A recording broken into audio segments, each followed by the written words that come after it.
menunjukkan bahwa perjanjian antar kedua negara ini sifatnya rapuh. Jadi ketika ada pihak yang memprovokasi, maka mereka dengan cepat akan melakukan perang lagi. Ini menunjukkan bahwa sebenarnya perjanjiannya rapuh. Nah, kita lihat juga di faktor lain bahwa untuk mewujudkan perdamaian di Timur Tengah, termasuk di Iran, di Selat Hormuz, itu tidak cukup perjanjian itu hanya dilakukan oleh Iran dan Amerika saja. Di situ ada pihak-pihak lain yang terlibat, memprovokasi atau terlibat di dalam perang yang berkaitan dengan situasi tersebut seperti Israel, kemudian dengan Lebanon. Nah, kalau kita melihat situasi ini, maka sebenarnya memang perjanjian yang rapuh tersebut, sudah banyak pengamat yang menduga seperti itu, maka akan mudah sekali akan terjadi pelanggaran-pelanggaran, termasuk serangan. Iran mengklaim bahwa Amerika duluan, Amerika mengklaim bahwa Iran duluan, tapi faktanya bahwa kedua pihak ini saling menyerang pasca perjanjian ditandatangani. Jadi nampaknya memang perjanjian itu tidak cukup. Jadi perlu ada upaya-upaya lain untuk mewujudkan perdamaian di Timur Tengah. Hmm, jadi siapa Mas pihak-pihak atau aktor yang berkepentingan agar konflik ini tidak meluas? Kalau kita melihat di dalam misalnya disiplin intelijen, sebenarnya dalam suatu peristiwa itu bisa ditanyakan suatu pertanyaan cui bono, siapa yang diuntungkan dari peristiwa ini. Sebenarnya perjanjian antara Iran dan Amerika itu ada pihak yang tidak suka, ada yang tidak suka mereka melakukan perdamaian, seperti Israel misalnya. Karena Israel punya kepentingan supaya Amerika terus melakukan serangan terhadap Iran, sehingga Israel akan merasa aman jika Iran itu takluk atau kalah oleh Amerika. Nah, banyak kemungkinan yang menyebutkan bahwa Israel salah satu negara yang memprovokasi supaya perjanjian ini tidak terjadi atau kemudian dibatalkan atau dilanggar. Jadi saya kira itu salah satu hal yang menjadi dugaan banyak orang. Tapi saya kira masuk akal kita melihat bahwa sebelum perjanjian ditatani pun Israel terus melakukan aksi-aksi supaya hal itu tidak terjadi, perjanjian tidak terjadi.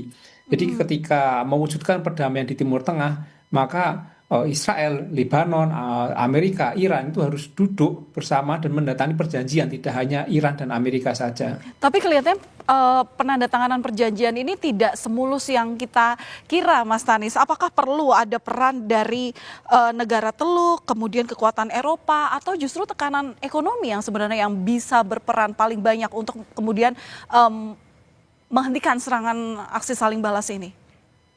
Ya, tidak mudah mewujudkan perdamaian di Timur Tengah yang konfliknya sudah cukup lama, kemudian permusuhan juga sudah cukup lama, tidak hanya konflik masalah wilayah misalnya, tapi juga ideologi. Jadi saya kira memang perlu pihak lain seperti negara-negara di kawasan untuk bersatu untuk mewujudkan ini. Selain itu juga mungkin PBB bisa terlibat.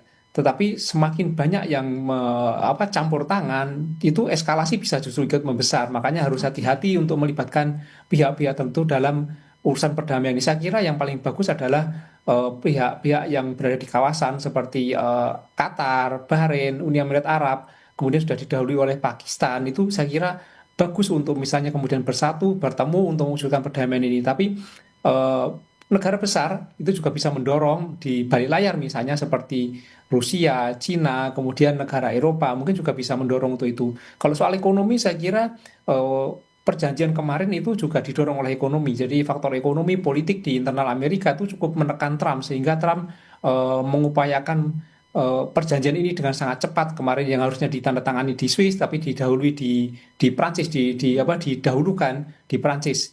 Tetapi kita melihat bahwa perjanjian tanpa melibatkan Israel, tanpa melibatkan Lebanon itu rapuh. Akhirnya terjadi seperti ini. Hmm, jadi kalau melihat dari dinamika yang terjadi sampai dengan hari ini, apakah peluang perundingan damai ini masih realistis, Mas Tanis?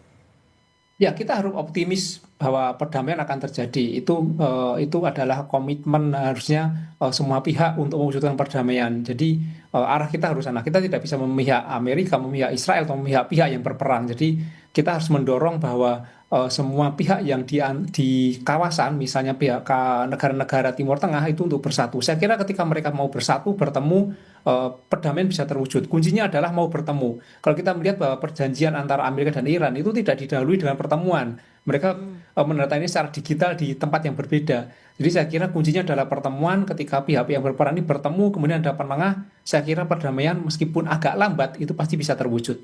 Ya, Mas, tapi kalau melihat dari konflik sebenarnya yang terjadi hingga saat ini antara Amerika Serikat, Iran, dan juga Israel, ini ada tiga batu sandungan. Yang pertama adalah soal keamanan Selat Hormuz, kemudian juga program nuklir Iran, dan yang terakhir adalah konflik melalui kelompok proksi seperti Hezbollah di Lebanon. Dari ketiga isu ini, mana sebenarnya yang paling menentukan berhasil atau tidaknya suatu upaya perdamaian? Ya, poros-poros perlawanan memang sangat menentukan ya, karena mereka memang melakukan perlawanan-perlawanan terhadap pihak-pihak yang menjadi musuh mereka, dan ini cukup cukup cukup menjadi dinamika yang penting di Timur Tengah seperti Hizbullah, kemudian Houthi dan lain-lain, seperti di Palestina juga ada Hamas. Tapi isu lain seperti Hormuz ini kan juga menjadi pertanyaan besar, apakah memang sebenarnya ini hanya dimanfaatkan oleh Iran untuk menjadi sistem baru, kemudian mereka mendapatkan keuntungan, atau memang ini sebenarnya adalah secara tiba-tiba muncul karena memang ini menjadi senjata Iran untuk mewujudkan keinginannya itu. Dan hal lain seperti nuklir misalnya. Saya kira Iran sudah clear ya, bahwa pemimpin tertingginya juga sudah mengatakan tidak akan menggunakan nuklir sebagai senjata. Itu ada maklumat saya kira yang dilakukan oleh yang seperti itu. Jadi nuklir yang mereka gunakan adalah untuk kepentingan yang lain, kepentingan non perang. Jadi saya kira ini bukan mana yang lebih tinggi, mana yang lebih besar, tapi saya kira ini tiga masalah yang harus diselesaikan bersama-sama. Jadi tidak bisa dibobotkan mana yang lebih besar, tapi memang ini secara paralel harus diselesaikan bersama-sama. Jadi memang ini masalah yang sangat kompleks, yaitu banyak banyak penyebab dan banyak aktor yang terlibat. Jadi tidak mungkin selesai dalam sekejap. Jadi perlu bantuan banyak pihak, terutama untuk duduk dan berunding, bertemu. Ini saya kira menjadi kunci awal perundingan. Selama mereka tidak bertemu, hanya menandatangani secara digital dari jarak jauh, saya kira perjanjian itu sangat rapuh. Mas Tanis, tapi kalau melihat dari model serangan dari kedua negara, menurut Anda serangan yang saat ini terjadi itu kedua negara saling menunjukkan kekuatan mereka atau memang keduanya ini sudah menunjukkan bahwa mereka siap perang dalam jangka waktu yang panjang? Ya, saya kira ini belum serius ya, belum serius maksudnya memang perang untuk menghancurkan tidak. Kita meyakini bahwa Amerika punya kekuatan besar untuk rudal, kemudian pesawat tempur. Iran juga punya kekuatan besar. Dan sekarang teknologi sudah cukup canggih, ada GPS kan, jadi seharusnya tepat sasaran. Kalau misalnya mau saling menghancurkan, saya kira sangat mudah untuk melakukan serangan kemudian membuat penghancuran. Jadi saya melihat bahwa Amerika masih hati-hati, Iran masih hati-hati untuk melakukan serangan, itu masih berupa peringatan-peringatan, atau mungkin untuk menunjukkan eksistensi bahwa dia masih kuat, atau dia pengen menunjukkan keinginan tertentu supaya dipenuhi. Jadi ini belum serius untuk perang besar, tapi masih menunjukkan sinyal-sinyal bahwa semacam tekanan-tekanan yang dilakukan untuk diikuti keinginannya. Tapi harapan kita tentu tidak dilanjutkan dengan perang yang lebih besar lagi, karena ini kan menjadi bencana kemanusiaan ya. Tapi eskalasi ini tidak akan berhenti selama mereka tidak duduk bersama. Baik, terima kasih atas analisa Anda. Pengamat intelijen dan keamanan Universitas Indonesia, Mas Tanis Lausrianta. Salam sehat selalu, Mas Tanis. Terima kasih. Terima kasih.